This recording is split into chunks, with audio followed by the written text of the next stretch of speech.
Oh, free agents coming back again.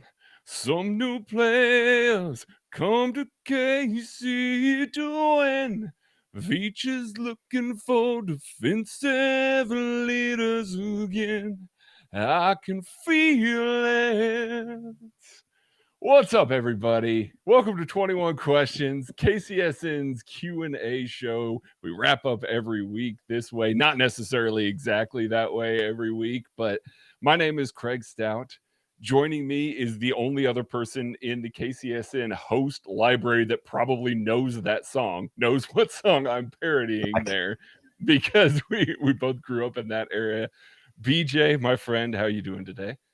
I'm doing so much better now. It's been a crazy day. There's been a lot of things going on personally, professionally, all that we were talking about before. But man, that's always good to hear your voice and see your face. Oh my goodness. And now that this thing is on YouTube all the time, I really appreciate that we're doing that. That way, everybody can see. I've committed to the bits and I have to keep going here. It's a thing now. It's a thing now. For those of you tuning into 21 Questions for the first time, this is something that we do for everybody now, but we get questions from the KCSN subscribers. If you want to ask us a question, you need to go to the KCSN Substack, or even better, go to gum.co/KCSN 2022, sign up, buy the KCSN draft guide, and get 6 months of KCSN coverage from the Substack. You get access to the Discord. You can ask us questions there. That's where we're getting all these from. So we're answering all of those. You get all kinds of content from, us. We've explained it before, but you want to subscribe going into the draft, going into free agency. We're going to be the spot for you. You want to do that. Plus you get to ask all these questions of us. I am throwing these to BJ for the first time here. So BJ, this is how I like to do it. This is how I like to do it. I don't know what's coming. This is how I like to do it. But in regards to the draft, to date us a little bit is the only reference I could think of in terms of draft content. The analogy, we're turning this one up to 11. Like, that's true. This one goes to 11. This one goes to 11. But why don't you just make 10 one louder? But it goes to 11. God, I love that movie. That's top 5 movie for me ever. Of course. Yeah. All right. Let's get to whatever these questions are. All right, here we go. We got so many questions about a specific part of free agency since Russell Wilson signed with the Denver Broncos this week. Mm-hmm. So Will Yoder, BA Cyclone, Casey from KC, Just ERK, and Jay Witt KC all ask a very similar question here. Basically, their general question is, with so many quarterbacks now in the AFC that can throw well outside the hashes, is it time for the Chiefs to finally start investing in cornerback? BJ, does Brett Veach start pulling the trigger on cornerback this year, early in the draft, free agency? I think it's a more loaded question. I mean, everybody's going to be like, here goes BJ again. But I think it's a more loaded question. I don't think if they go out and sign a big name cornerback, is it because of the Russell Wilson move? I don't think so. I think it's the way that the roster was set up, the way the contracts are set up, the way guys become available, and all of that. But there's obviously change in the defensive backfield, and you start hearing some of those reports. Are you seeing those reports on Twitter, which you have no idea where they're coming from, but saying that Charvarius Ward is going to be in high demand. He could be getting a top dollar contract. You have to ask yourself, would you rather give Charvarius Ward X or give another player? And grass is always greener. We know that, but a little bit more who is seen on the outside as a more prominent, JC Jackson, a more top of the line, top of the market cornerback. And so I wouldn't be surprised to see Brett Veach spend money anywhere. And if it's at a premium position like corner, it makes all sense in the world on that side of the ball. That it's an area you have to spend money, you have to put resources, unless you just get lucky and you feel like you can get by with the guys that you have. And that's, again, goes back to roster composition. So yeah, I expect them to spend a little money, or at least try to spend a little money in that spot this offseason, though, for sure. I mean, that's probably going to be, if the Chiefs do make a big move or make a significant investment, that's what we're going to hear every announcer say from all season long. It's like, oh, the Chiefs took a look at the AFC and went, we got to upgrade our cornerbacks. And, never mind the fact that if Charvarius Ward walks, They have L'Jarius Sneed and Rashad Fenton, and now DeAndre Baker, because they're apparently planning to ERFA tender him, but like that's not exactly a stacked cornerback room. So whether or not it's directly because of Russell Wilson, we'll see. But yeah, it's the kind of depth you get excited about when you have 3 or 4 guys that you can count on to go out there and play. Guys like DeAndre Baker, that young player with talent, that's a guy you want in the back end of that room, pushing for a spot to play or earning that right when his time does come and he gets to step out there and play to do it. Has he done enough to earn that spot in the offseason to put him in, red, or slide him in red or whatever color they use on their board for guys that are locked in? I don't think so. Not yet. But it's an intriguing player you want to bring up. Same with Josh Gordon. An older player, but like in the same kind of boat, where is that a guy that you're going to count on right now as an offseason building a roster?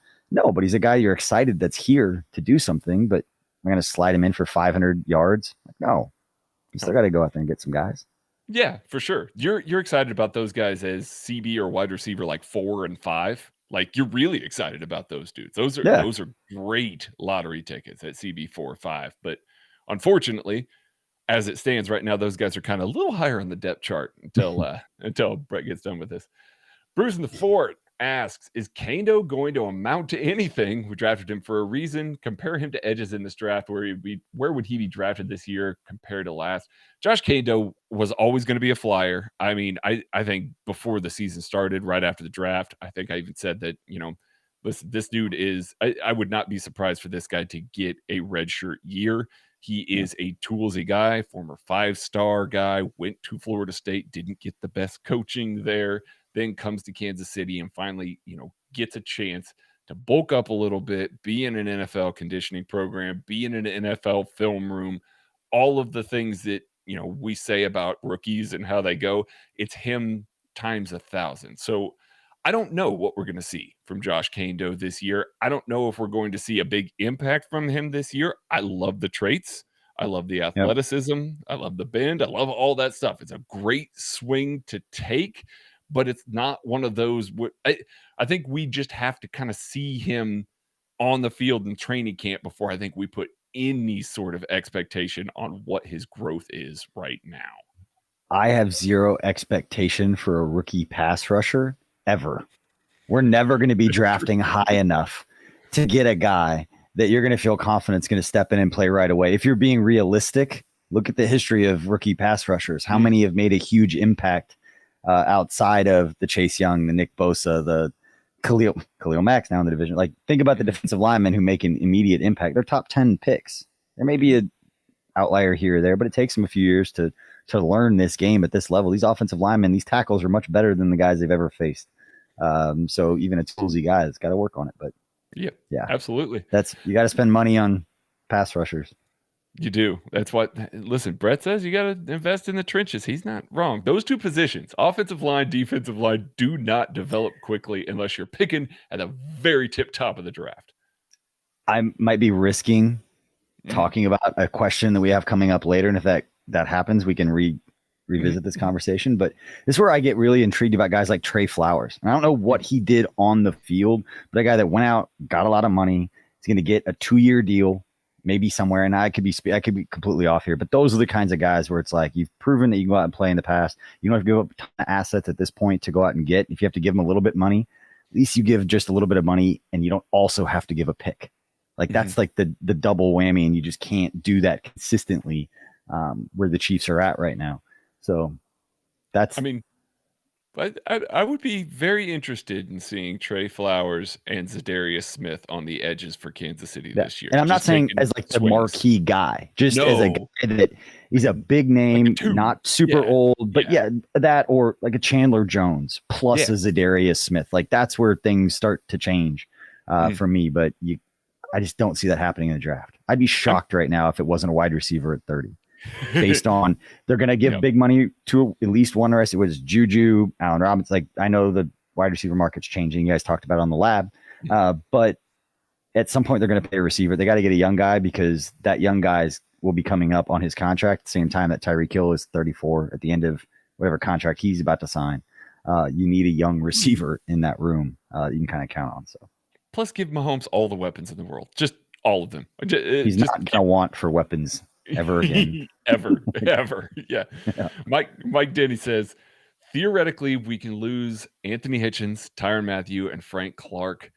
Who would you want to be the leader of the defense? Could be free agent, someone returning, or a draft pick. Who's your guy, BJ? Who would you place your hopes on right now? Oh man, that's tough because I haven't been around. Like a couple of guys, my takes and about this with Hitch and all those guys were because I was around them and I saw the dynamic change of what the defensive leadership looked like before, and then what it was with those three guys when they came in. Because those three guys are completely different types of people and they are not interchangeable. Anthony Hitchens was a leader in a certain way, in the same way that Tyrann was a leader in a certain way. And whether anyone wants to admit it or not, same way that Frank was a leader in that room in a very certain way that I've talked about ad nauseum. About what he played through injury-wise throughout his entire time in Kansas City. And there was a time in which that was seen as a good thing for players to do, regardless of whether or not his body gave up on him at the time that he got paid. Anyway, I don't know if that dude is in there. I've not been around Willie Gay, but he would be Nick Bolton, like those guys. I don't know their personalities. But like, and this isn't a knock on Chris Jones. Chris isn't the way that Tyrann and Frank are inside the locker room. So he would be a guy just from pure talent and just all pros and all of that you would expect to have a voice in that room, and he does. But as far as getting everyone at every level, the way that Tyrann and the way that Hitch did, kind of lining everybody up as being the responsibility that he handled very well, which is why you called him a leader. I don't know if that guy's here yet. And I think that's the most important thing we talked about on Outside the Trenches multiple times, and that I'm more I'm more intrigued by the personalities that they are targeting in free agency, because whatever you bring into the room is going to change the dynamic of that room. And that's going to be so important throughout the heart of Patrick Mahomes' prime, that the other side of the ball is all on the same page. We saw that over the last 3 years, obviously going to 3 straight AFC title games. It worked in a leadership form that group stayed together. And I think in large part it was as successful as it was because of the personalities and the way they came together. So yeah, I think it's coming from outside the building. I think it will be Nick Bolton at that second level eventually. Yeah. I think his makeup is that, but I don't know if it'll be that in year 2 yet. We'll see though. We'll see. Maybe he's ready to take that step. So, and and it's easy for people on the outside to be like, oh, he made a bunch of plays and look at all his stats. That's a completely different scenario to step in and tell grown men 5 years older than you, like what to do. For Nick Bolton to check Chris Jones, it's easy for up on the outside, like, oh, he makes plays. I'm like, it's a lot different when you're in that room. And talked about that before too. I'll never forget Travis Kelce telling me a conversation he had with Tony Gonzalez.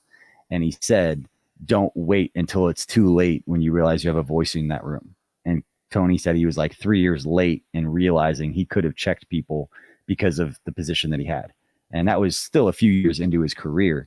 But I'll never forget that. And it's a good question for this offseason, because that makeup of that defense and the leadership kind of triangle on that side of the ball is going to be determined by whoever they bring in.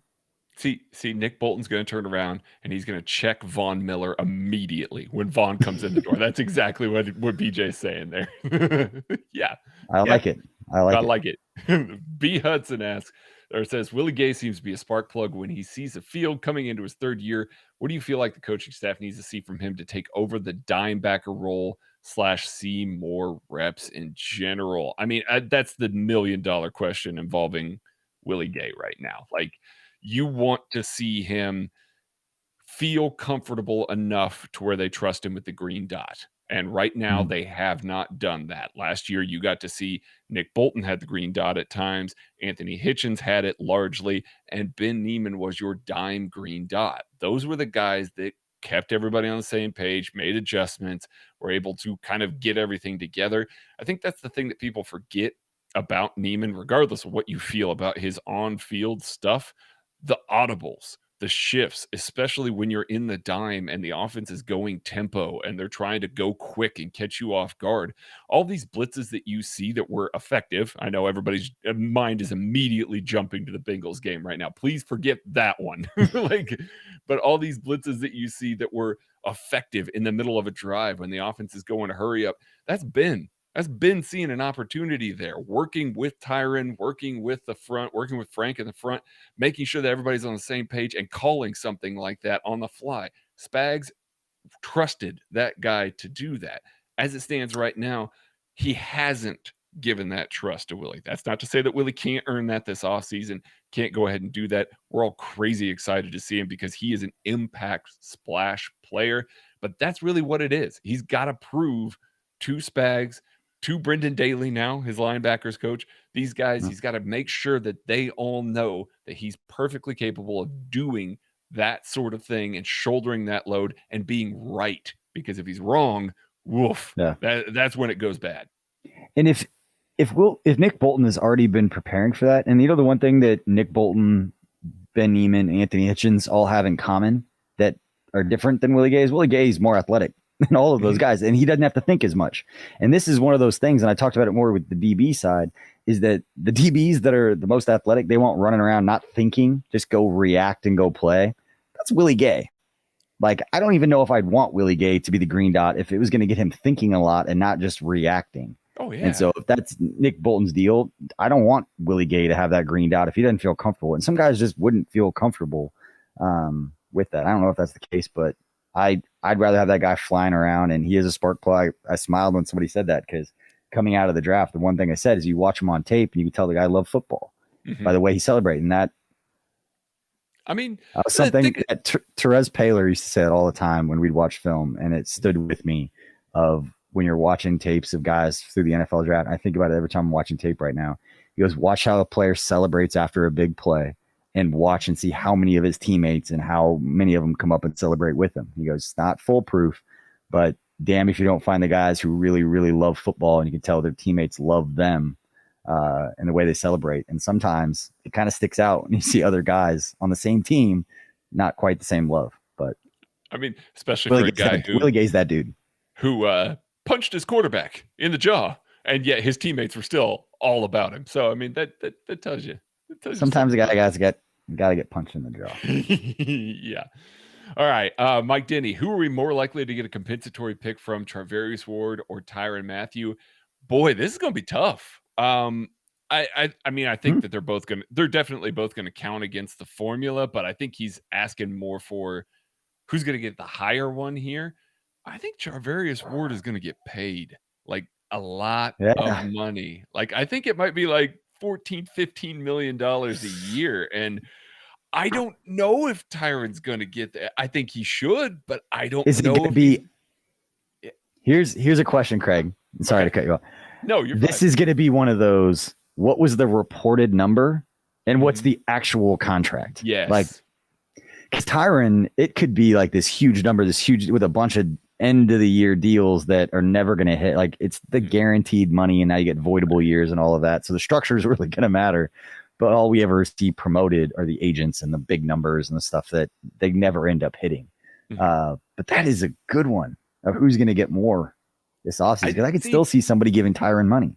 I could see Tyrann getting money. I can also see San Francisco giving Charvarius Ward a lot of money. I said it on the podcast as well, but he's a long press corner, and they get after the passer really well. Like, he doesn't have to cover for long. He can just play physical underneath.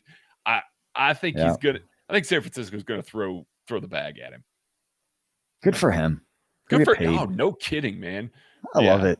Absolutely. Like, I know that some Chiefs fans get upset when players leave and the Tyrann stuff. Like, go get paid. Get paid. They gave everything they had when they were here. Absolutely. Somebody's gonna give you more money. Go get your money. You got a ring, man. Like, that's what matters. Yeah. Guy did everything he was supposed to do here and did it with class. And he tweets what he feels. And I wish more players would actually do that. That's my take. All right, Nick Deal. How would you replace Tyrann Mathieu, assuming he's leaving Kansas City here? How would you replace Tyrann Mathieu if you were Brett Veach? Would you spend a high first-round draft pick, because likely a lot of the good safeties that are going to start are not going to make it to the end of second round? A free agent pickup like Marcus May, Quandre Diggs, Marcus Williams? Or do you think that they've got some players in-house? He even suggested maybe L'Jarius Sneed moving back to safety. He played there in college. Honestly, I would not move L'Jarius Sneed back to safety, just personally, because I think he's one of your blue chip guys on the outside. And I think it's very hard to find cornerbacks. Now, that safety is super easy. You're not going to replace Tyrann, but it's harder to find good cornerbacks. Yeah. You created another problem. Right. Like you didn't fix a problem. You just created another one. And now you have one guy playing a position and played in a while or practice that. So yeah, I don't like that, but it goes to like, are you fixing Tyrann with one player? Are you fixing Tyrann in the aggregate with everything that he did and all the different spots that he played? Because he was extremely versatile in the way that they used him and the freelancing and the ability that he had to go around and make plays. You don't just hand that kind of responsibility to a rookie and expect them to know all the safety responsibilities, all the linebacker responsibilities, the corner responsibilities. I mean, or reading every route distribution in the book and adjusting the secondary on the fly and being it like, yeah. So there's a lot more that he did that wasn't. Yeah, there's a lot more value that was brought that wasn't discussed, and that happens all the time with football. But with him particular, and you're trying to replace him with a first round pick. Not that there aren't guys, and you and obviously the lab are the other lab guys, Maddie and Kent, been studying all these guys a ton going into the draft. They would have an idea on how guys are used, but it's that, and we talked about the other day. It's how guys are wired. And are they all in? Do they like being good at football or do they love football? Yeah. Figuring those things out. Tyrann would play football if he didn't get paid for it. Right. That's just how he is. And Coach Reed would be his coach. Like, it would be, I'd go first round draft pick. I just think that that's a sweet spot this year. Just, I think the rest of the positions. Yeah. I know you want receiver. I think I can catch a similar quality receiver because I think all the great ones are going to be gone by then. Okay. I just think that there's going to be a run. And so I think that safety market, that's where the sweet spot's going to be. And then spin around, draft a receiver, because I think you could still play in that next tier down at the next pick. You know what I just saw in my head is we take a safety at 30 and that poor SOB is going to get called as the Tyrann replacement, and and a bunch of fans are going to be like, we don't need at Tyrann, just because they're going to be mad because he's tweeting about his new team or wherever he goes. And then that poor kid is going to get put in the crosshairs of Tyrann. It's putting unrealistic expectations on somebody. But it's too bad there's not an LSU safety that the Chiefs could draft, because then Tyrann would just be like, listen, go easy on my How far can Stingley fall? How far can Stingley fall? Not nearly far enough. Not that far? All right. But I'll tell you what, if Stingley clears 15, I'm trading every asset in my draft class to go get him. So how about we do that? There's my solution. You lose Tyrann, who cares? You just drafted one of the best corners that you can get in the draft. Steven Yinger. Melvin Ingram had sub 32.5-inch arms. Given his production for KC last year, could this change the typical arm length number for a typical Spags type edge? Spagnuolo does not like edge defenders that have under 33-inch arms, the same way that Andy Reid doesn't like tackles that have under 34-inch arms. It's a very hard line for them with guys coming out in the draft. Now, they will break it on occasion. Mike Dana is one of those guys. He's absolutely one of those guys. Okay. But the problem is, if you are a good veteran like Mitchell Schwartz or Melvin Ingram, they will look at the body of work and change. Right. So, go ahead, BJ. Yeah. I mean, no, so I was going to say the same thing. Is like coming out of the draft, you have your checkpoints. You'd be like, that guy doesn't hit it. Guy doesn't hit your checkpoints, but has been really successful in the NFL. I was like, all right, like there's an exception, and we'll him prove it over here, and then we'll bring him in, and he'll make a huge difference for our defense. So I just don't think that they're not gonna break it.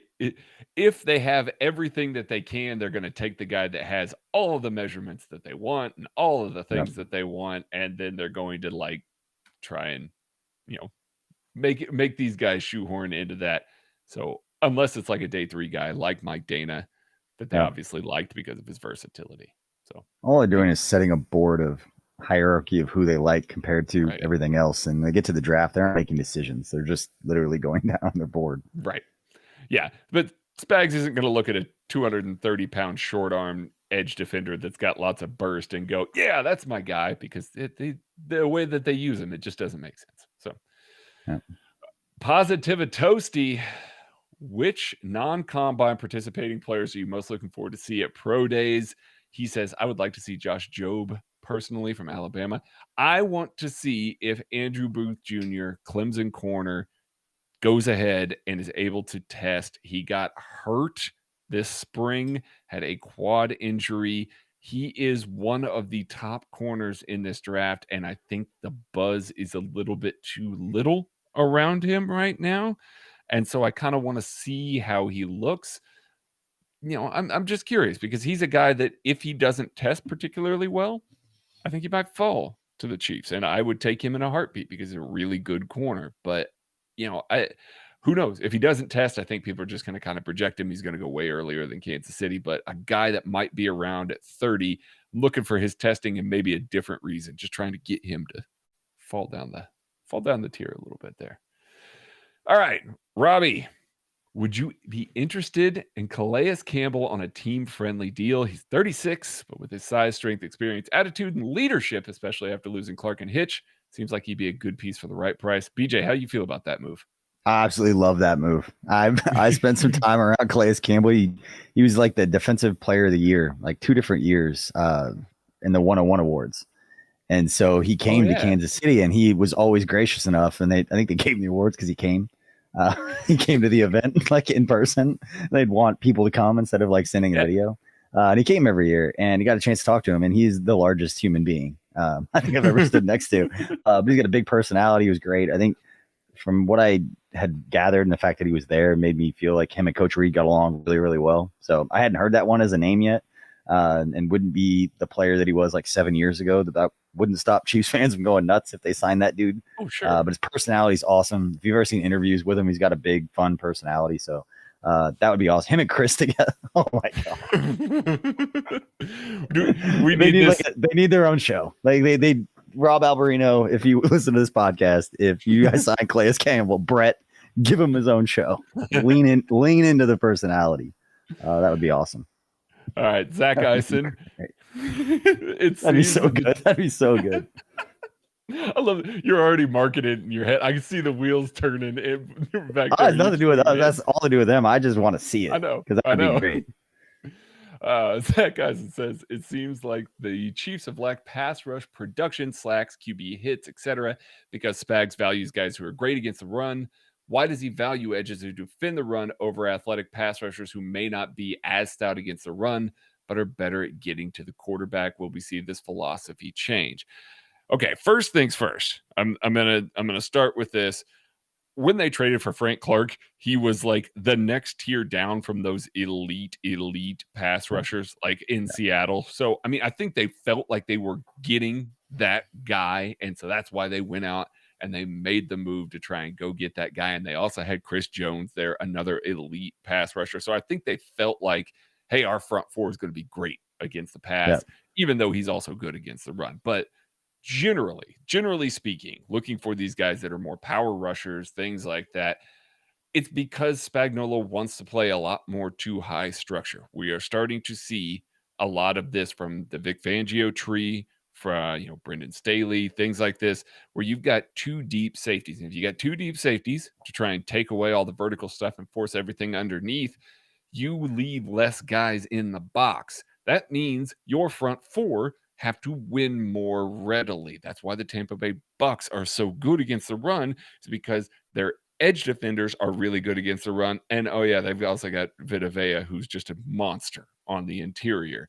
Chiefs don't have that Vita Vea mold. 2 stud linebackers. And 2 stud linebackers. That helps too. Yeah. That definitely helps too. But you're putting less guys in the box, so you want those guys to be even better against the run than typical. Whereas before, maybe you can play a little more single high. If you trust your corners on an island a little bit more, you're rotating that safety into the box. It's okay if your defensive end gets washed out occasionally because you've got this, the safety screaming off the edge that's there to hit those guys, a la Seattle. You can live with a little lighter guys on the outside. So that's kind of the general thinking with having a front four that's maybe a little bit more set up to defend the run, because you're going to have less guys committed to the box. That means everybody's got to win. Everybody's got to win their one-on-ones. Everybody's got to do stuff if you want to stop the run. Now, they haven't been particularly good against the run. That is a detriment when you are spending assets that are supposedly good against the run, and then you're not good against the run. Like that is a problem. I'm not going to say that that's not a problem, but that's the overall line of thinking behind having more powerful, strong defensive ends that maybe don't have as much bend or juice off the edge. So anyway. I just hear a lot of Frank Clark in that, and that I feel like it was more narrative based. And I'm glad you brought that up. That they thought he was going to be more of a pass rusher than he was here, and then he couldn't use the right side of his body for an entire year or do anything with power. But he could still play the run, which led to everybody saying like, "Hey, he's good against the run," which turned into this narrative like, "Well, he's good against the run, but can't rush the passer." Like physical thing, but yeah. Anyway, just DRK. Yeah. Does the Rams winning it all this year give more validation of each in the front office about trading first round picks? BJ, you know the man. You've been around when he's traded some first round picks. How you feel about that entire kind of line of thinking that, just going to trade him? Yeah, it's great when it works, and if it doesn't, then everybody says that was the dumbest thing ever. It's like play calling. Like it's great when it works, and if it doesn't, it's bad. Yeah. I don't think like long term. I think you put a lot more pressure on yourselves to be right with a lot of moves when you're giving up assets like picks and you're throwing a bunch of money at places. But we've never really seen anybody do it so consistently long term, where it's just like you never worry about first round picks because you never have. It's like the NBA lottery. Like NBA picks, like everybody trades them so much. They're trading picks from like 2028 right now. It's like doesn't matter. But yeah, I don't think you can do that long term. But I have zero issue giving up draft picks for like proven veteran players. People overvalue draft picks a lot, I think, but roster composition with the salary cap, you have to get production out of a certain percentage of your roster on either rookie deals, priority free agents, whatever it is. So the more assets you give up, the more pressure you have to get a couple, priority free agents or a couple of those 7th round picks have got to contribute and got to hit. So I don't think it can be lost how valuable getting like a Trey Smith and having a guy that is going to plug and play starter for 4 years, even if it's along the offensive line, because we just got done with 5 years of having an entire offensive line on second contracts. Yeah. Like the roster composition, our salary cap issue with the offensive line was a huge reason that we couldn't do a lot of things because of how much money we had tied up into all those guys. Yeah. And you look at the Rams, they hit on their 3rd round picks, their compensatory formula picks and stuff. Like Ernest Jones was pick 103, was one of the most impactful players in the Super Bowl for that defense. Yes, Aaron Rodgers and Von Miller were outstanding and were absolutely highlight grabbing. Ernest Jones as linebacker was incredible. He played an incredible game, and they hit on that dude. Makes the difference. You got to get value out of that if you are doing this. So that's what BJ says. Your margins, you just put more pressure on yourselves in other places by giving up those assets. But when you're the Chiefs right now and you've got proven commodities, you're going to be good. A couple of key spots with veterans makes all the sense in the world. It does. All right. Kansas boy, and a similar question from Jay Witt KC.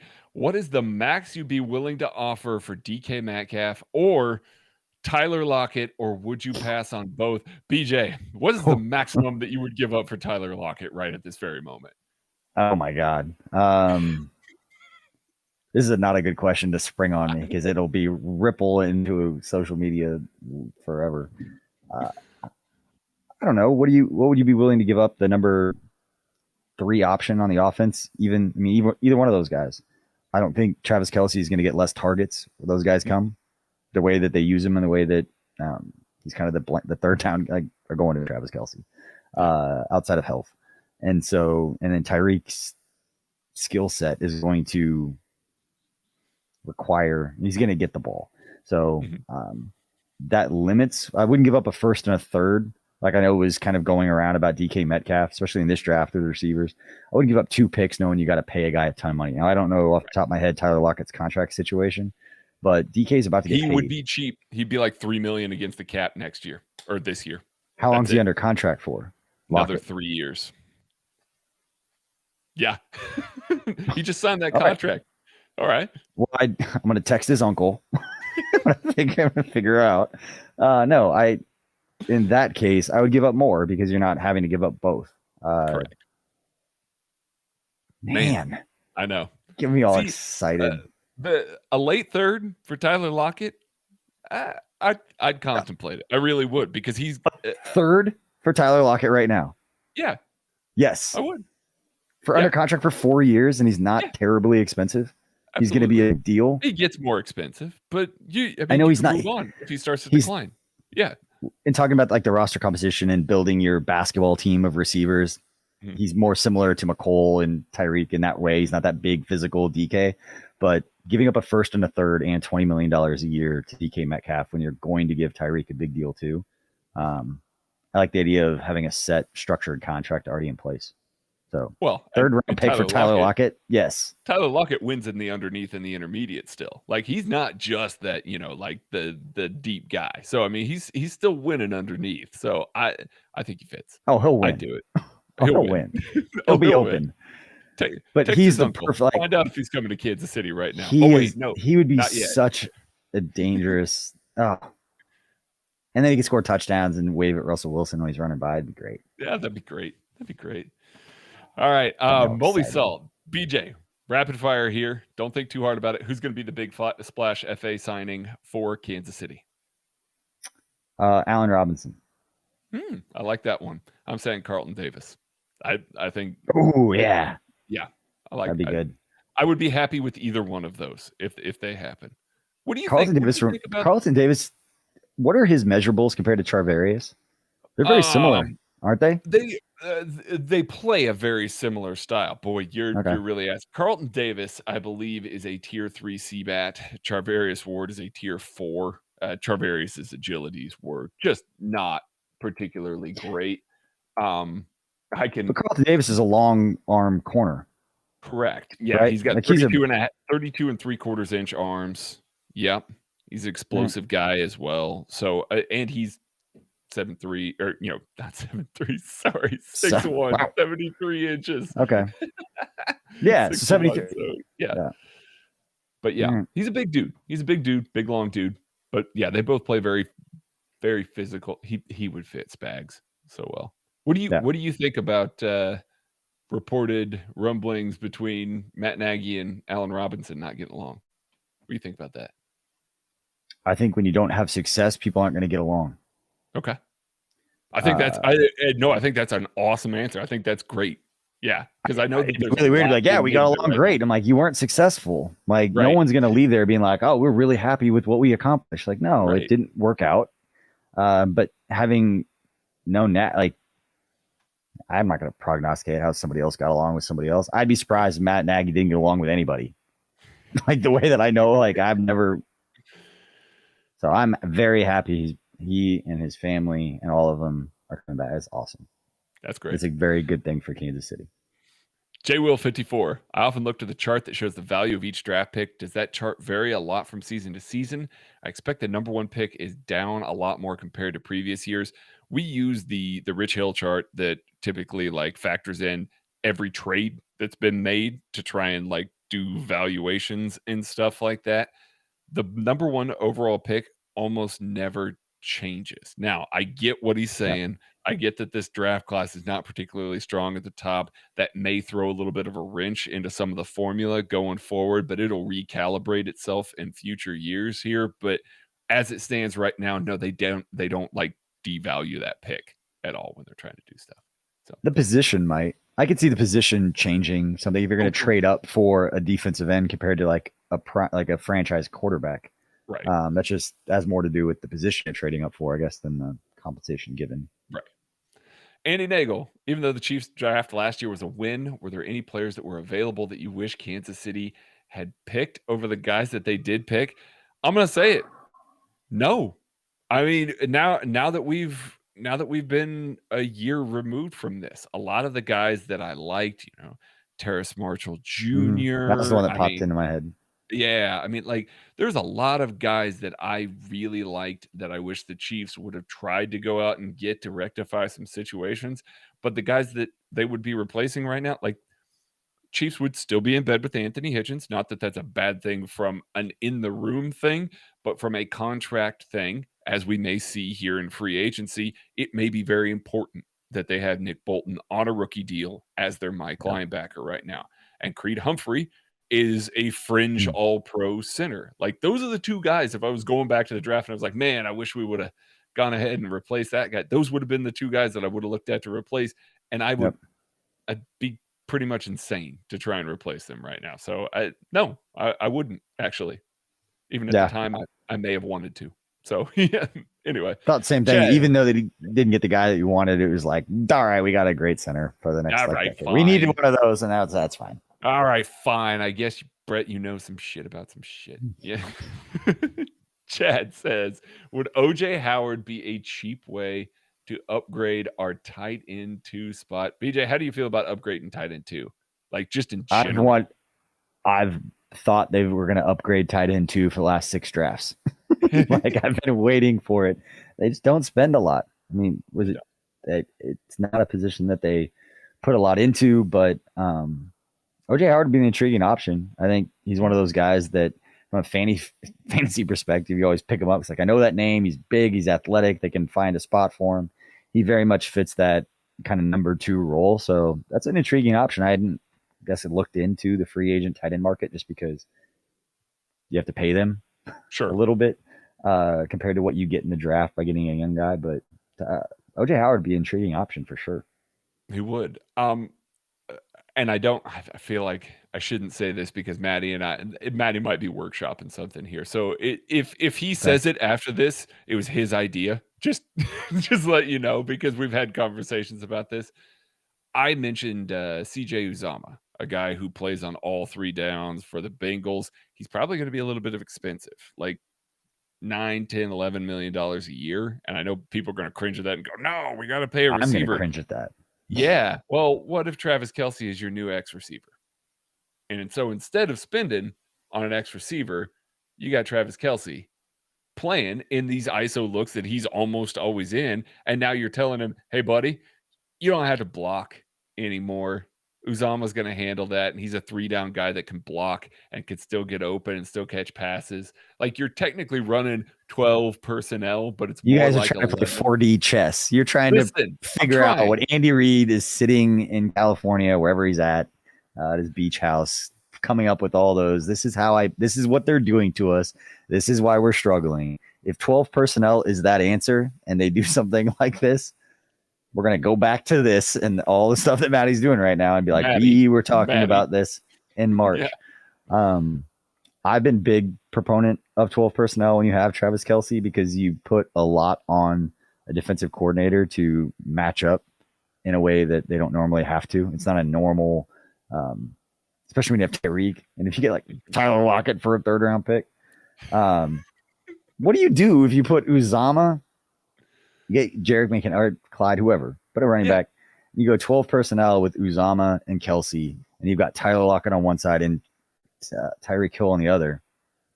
I mean, basically, you're going to have defenses that go to their nickel or their dime. You know, they're going to go light personnel, and now you've got an attached tight end, and that opens up your run game playbook a lot more, and you get to see more of the power run game that we saw against the Bengals that works so damn well in the first half. It just makes sense to me to have a guy like that. I'm just saying, there's a way around not having to spend a fortune on an X receiver. Now, that being said, go ahead and spend that fortune on the X receiver. They probably do that anyway. Yeah, do that anyway. Let's do both. I love it. All right. Adam Harney, what kind of haul do you think Carolina is going to get for McCaffrey? And would you pull the trigger if you were Veach? BJ, would you try and go get Christian McCaffrey? Do you think that he makes that much of a measurable difference in Andy Reid's offense versus the other running backs that they have on the roster? I want to say yes so bad. And the reason I'm not is I would be saying the same exact thing that I said when we drafted Clyde, and how they would use Clyde in the passing game and the screen game and his lateral agility to make the first guy miss. I would be literally sitting here making the same case. Now, I know Christian McCaffrey is significantly better player. He's one of the best players in the NFL. But I still haven't seen that side of the offense be utilized as much as I thought it was when they brought in Clyde.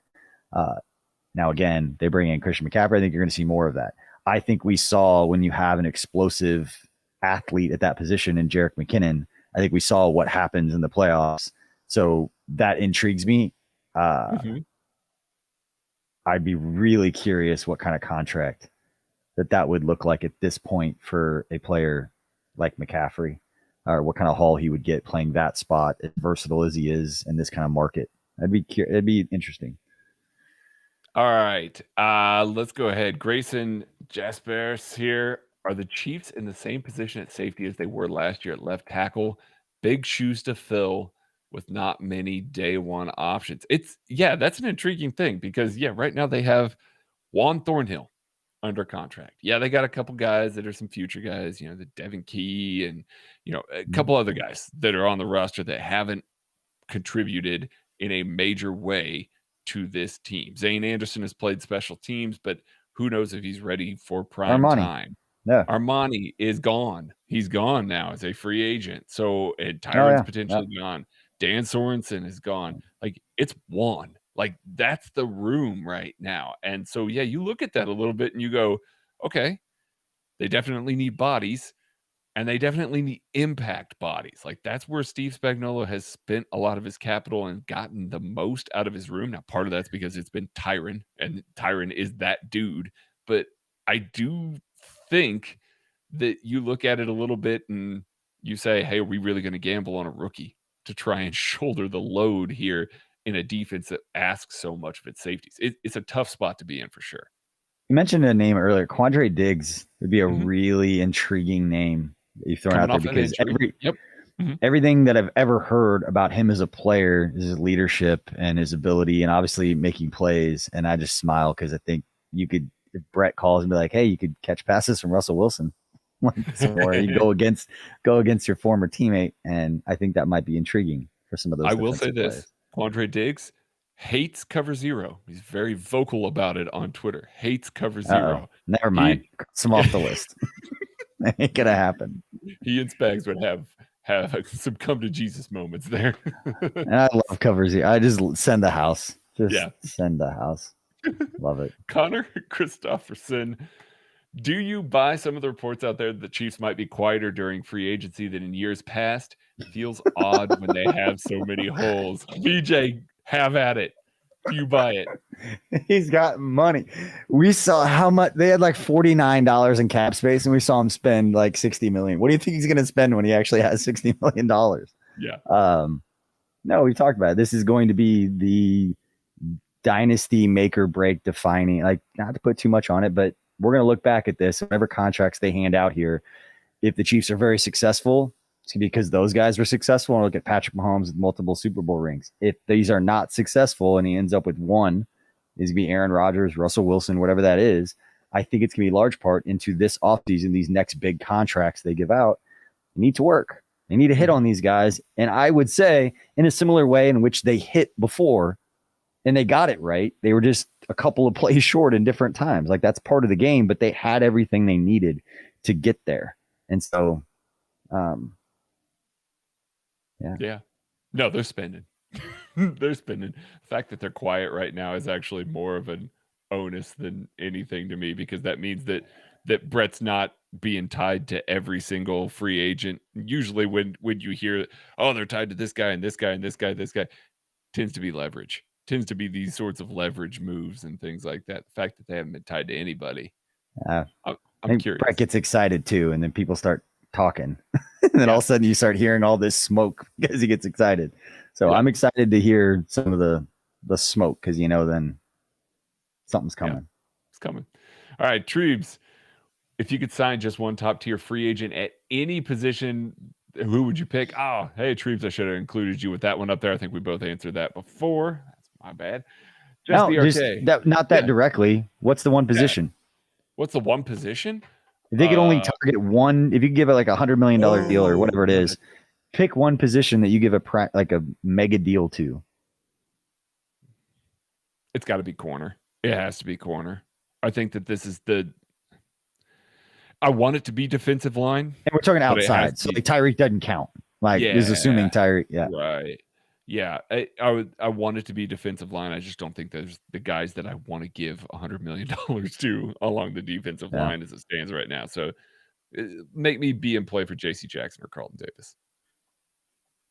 What would it take to get Josh Allen? Ooh, that would be pricey. Like, you're probably giving at least a first plus extra picks. It'd be pricey. He's a hell of a player, though. The pass rusher. It's the only I way you're getting a pass Yeah, rusher unless you it just is. get lucky at Mhm. 30. Because every good pass rusher is gone by 30 in It's true. every draft ever. It's true. Just ERK, did the Bengals' defensive rebuild through the mid-tier free agents last year give the Chiefs some ideas about how to go about this offseason? I mean, listen, these guys are good at, targeting those sort of sweet spots and all the free agents and stuff like that. The Bengals hit on an exceptional number of their mid-tier free agents. Like, Yeah. they were well above average there. I think a lot of teams try and play in that mid-tier a lot, like try and live there a lot, and it does not work out that well. I just think that was an exceptionally good, kind of take for the mid-tier free agents last year. They got it right. They got it right. The big institution's biggest fan. This is for BJ. What's your favorite thing about Craig, and why is it his beard? My favorite thing about you isn't your beard. It's that you're super tall, and I hug. It's like hugging up. And it's my favorite thing to do because Craig, when you hug him, he puts like both his arms around top. So I'm like around his waist. So it very much feels like a little kid hugging a parent. I love that. That's great. That's wonderful. Steve Gray, which practice squad future signing has the best chance to contribute this year? This one's a good one because, they had a number of practice squad futures guys, Zane Anderson, Devin Key, Malik Herring is one of those guys as well. I got mine. You got yours? Go ahead. Go ahead. I'm going to say Garrett Dieter. Yeah. Like, I'm sorry. Like, I want to see Dieter get a shot to go in there. He's going to know the offense. He's going to know what's going on. He's a good special team player. Obviously is a value in that room to his teammates and all of that. Like, he's a net positive to being around the team, to be around this long. And guys like that, like, nobody's not going to be happy if that dude goes out and catches a touchdown during the regular season. Like, I want to see that. I'm not going to make some big prognostication. Some practice squad player is all of a sudden going to be an all-pro player for us. Like, come on. But for a guy that's bought his time and he's coming back and like great family and get a chance to know him a little bit, like, I'd be so happy to see that dude make a play and score a touchdown. Give him that opportunity. He's earned it. I'm going to go get Devin Key. There was an awful lot of hype last training camp about Devin Key. And then as they started getting into the more of the install, he started to fall back a little bit. And I think you saw him kind of struggle with maybe some of the speed of the game a little bit. Give him another year. They obviously liked what they saw in the film room. They liked what they saw in shorts. Maybe he just needs that to translate a little more. Plus, that safety room's a little light, so he's going to have a potential shot there. It's the problem of making all-stars out of guys during training camp. It's not fair to the player either. It's true. So we said it about Noah Gray. Everybody's saying it all off season. It was like, Travis Kelce ain't coming off the field. No. Not like this. And yeah. Trev, the Chiefs don't bring back McKinnon, who's a realistic option to replace him. It seems apparent that a change of pace back takes this offense to another level. First of all, they should just bring back McKinnon because apparently he and Patrick are good buddies. Like, bring back his buddies. But if you got to bring business back decision, if you get invited to his party, be like, yeah, I'll go. Like, you put in a good word for me. A good word for me. Go ahead and get me signed. Maybe Chase Edmonds. He's a free agent. Philip Lindsay is still kind of kicking around a little bit. Guys with a little bit of juice, but they just bring back Jerick McKinnon. He knows the offense, and he was good at the end of last year. You know one thing about Philip Lindsay? That actually, I'll throw this nugget out right now. What's today's date? March 10th. Philip Lindsay would make a lot of sense because Eric Bieniemy is personally close with Philip Lindsay and his entire family. They know each other from Colorado. You knew each other growing up in Colorado. They're close. So I will make that connection, and some reporter is going to figure that out, and they listen to this podcast. But if they're going after, if they need a running back in that way, that would make a lot of sense. He's going to be cheap. Like, I think he's going to be cheap. He didn't have the best year in the world last year, so maybe he ends up in camp either way. Johnson. I was going to say Dearness Johnson. Well, yeah, of course you're going to say Dearness Johnson. Dearness Johnson, get paid. I may or may not have sent a text before to someone that makes decisions saying, hey, here's a guy. Just one. I just hope he gets paid. I don't care where. Yeah. I hope he gets paid. Get an opportunity. One cool thing for anybody who's listening, had a chance. if you haven't gone and watched the documentary that we did on Dearness Johnson, highly recommend that. Browns running back.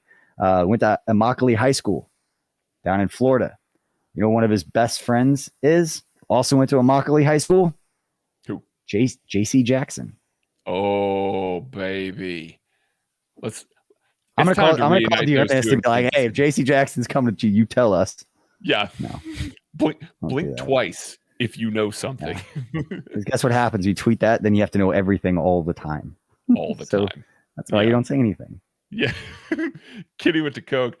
Out of these options, this is our last one. This is a good one. Out of these options, which hypothetical clone duo, so you're getting 2 of these on your team, would you choose for your team for 3 seasons? They all stay healthy. The supporting cast is decent. Would you rather have 2 TJ Watts, 2 Trent Williamses, 2 Deebo Samuels, or 2 Jalen Ramseys? So basically, this might be the easiest question. Oh, who is it for you? TJ Watt. Is it TJ Watt? I mean, oh my God. Yeah. Man. Yeah. He just set the sack record. It's true. 2 best pass rushers in the NFL. Come on. It's true. It's true. I'm just be different here. I'm going 2 Jalen Ramseys. First of all, Jalen Ramsey talks shit, and I need lots more shit talkers on my team. So I like that dude a lot. Second of all, now you can't throw outside the numbers. You are playing single high safety all game long. You are stacking the box. You are going to blitz like crazy, and you're not going to have a hot read come open very quickly because you've got dudes on the outside that are winning. So give me. Is that a peninsula? Like, you aren't going over here. Ain't going over here. You just shrunk the field to the hashes. Yes. You turned it into like arena football. Yeah, and then just narrow field. Draft a bunch of safeties because there's a lot of them in the draft every single year. Just draft safeties and clog up the middle of the field with dudes that want to talk shit and hit. Like 2 Deebo Samuel, great player. I don't need 2 running backs. And 2 Trent Williams, like, I don't know. It's not that easy to go right to left. So yeah. But TJ Watt, oh man. I know. That is the answer. That's probably the answer. Even if before you gave me answers, I was gonna say Aaron Donald. It's like, give me 2 Aaron. Give me 2 Aaron Donalds. Yeah, 2 of the greatest defensive player of all time. Do you want 2 of those or line them up? It's a great question. You could do an entire podcast about like greatest 2 of anything. See, Kenny, when that happens later on this offseason on the KCSN Podcast Network, you know where that came from, buddy. We'll give you credit. Gets royalties. Yeah. All right. That's going to do it for 21 questions for this week. Thanks for sitting down, watching, listening, whatever it is. Go sign up if you want to ask some questions of your own. Sign up because you need the draft and free agent coverage that's coming. You just need it. Just trust me. You need it. So go sign up, gum.co/KCSN22, and you get the draft guide, 6 months, and then just, subscribe. Stay tuned to this. And then thank you for all the support. I'm going to plug our Royals coverage because baseball is back. So that is going to be very helpful for all of us to do football content because baseball can get everybody distracted. So a lot of the really annoying conversations won't come until later. It slows a lot of those down. But One Royal Way, Royals Farm Report, Alex Duvall, Josh Kaiser, and Joel Penfield do a phenomenal job. It just got started a few weeks ago with our Royals coverage, and you can go on Apple Podcast, search KCSN, Kansas City Royals Podcast, and you can find our entire Royals channel. And those guys, like I said, do a great job, both from the Royals Farm Report. They've been doing that for years, and then Alex taking over, and with that, and Joel doing the One Royal Way, the big league show. Those guys do a great job. And now that baseball's back, highly recommend going over and subscribing to their show. Got a lot of cool stuff planned for those guys as well. And get over to Ain't No Seats for your KU coverage. they're going to be in the tournament and be a high seed. But March Madness is coming up. Go get over there. And while we're plugging stuff, those guys are actually going to be recording live during Selection Sunday, 5:30 at the Kingdom Bar and Grill in Overland Park. I'm actually going to be on vacation. I will not be there. I'm going to take a vacation, Greg. Finally. I know. The whole fam. We're going to hold it down. We're going to hold it down. I'm not worried about you guys, but it should be a fun show. We had a fun the KU show, the Ain't No Seats, had a great show today. Tyshawn Taylor came on as a guest. We were at the College Basketball Experience. Celeste does all the marketing up there. She was awesome. setting everything up for us. But those guys, Anthony, Ryan, Braden, those guys did a great job with the show. I'm excited for Sunday, for Selection Sunday, and CKU make a little run. K-State guys went live because Bruce Weber news. The Royals guys went live because like baseball's back. It was a big day for KCSN. Big day. So when it eventually devolves into nothing over the next week, it's because BJ is on vacation. Nope. Our social guy Scott will be back from vacation, so our social will going back to looking good. We'll have an adult in the room. All right, fine. All right. Thanks for listening, everybody, and we'll catch you later.